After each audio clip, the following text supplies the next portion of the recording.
I no em cansaré de repetir una dada.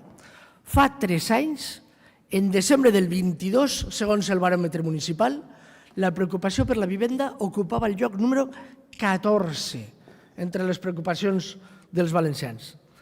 En desembre del 23 passa a ocupar la 8a posició entre les preocupacions dels valencians.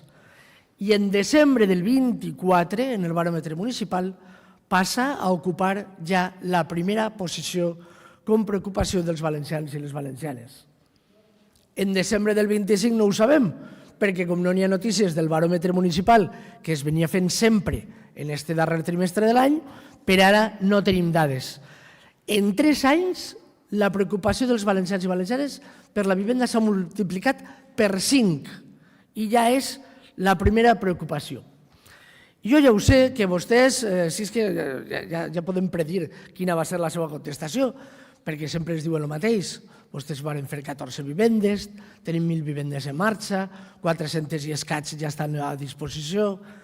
El que no diuen és d'aquestes 14 vivendes que eren d'àmbit estrictament social, el que no diuen és d'aquestes 1.000 vivendes quantes se van trobar els projectes ja en marxa, quantes estaven ja planificades per l'anterior govern, perquè realment de la seva collita bàsicament tenim una proposta de dret de superfície que va fracassar i 2 permutes que el que són en realitat és regalar o donar a un preu insignificant sòl públic a la iniciativa privada.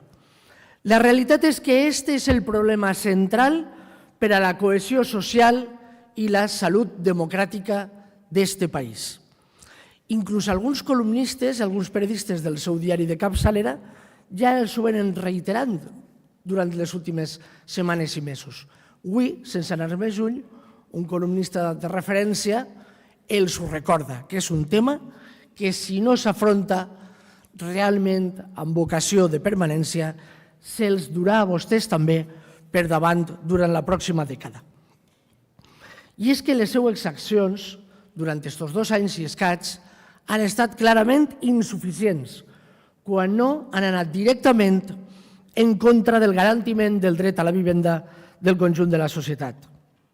La realitat és que vostès sempre al·ludeixen a l'herència rebuda, però la realitat és que des que vostès governen aquesta ciutat, València ha passat a liderar tots els factors que limiten el dret a poder accedir a una vivenda digna.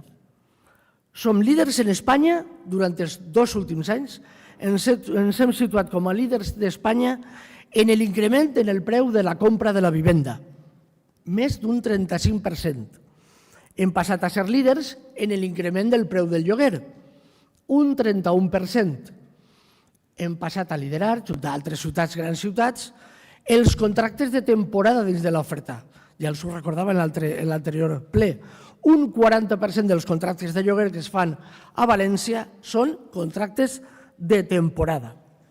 I també liderem, junt amb les grans ciutats, la reducció de l'oferta del lloguer en vora un 30% en els 2 últims anys.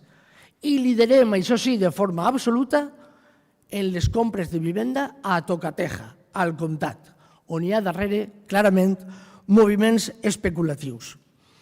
I això ens falta el seu comportament respecte de les vivendes d'ús turístic. Malgrat la moratòria, tenim 1.245 nous apartaments i 20 nous blocs d'apartaments. I hi ha barris on les úniques promocions en marxa estan lligades a la política turística a través del co-living i el flex living.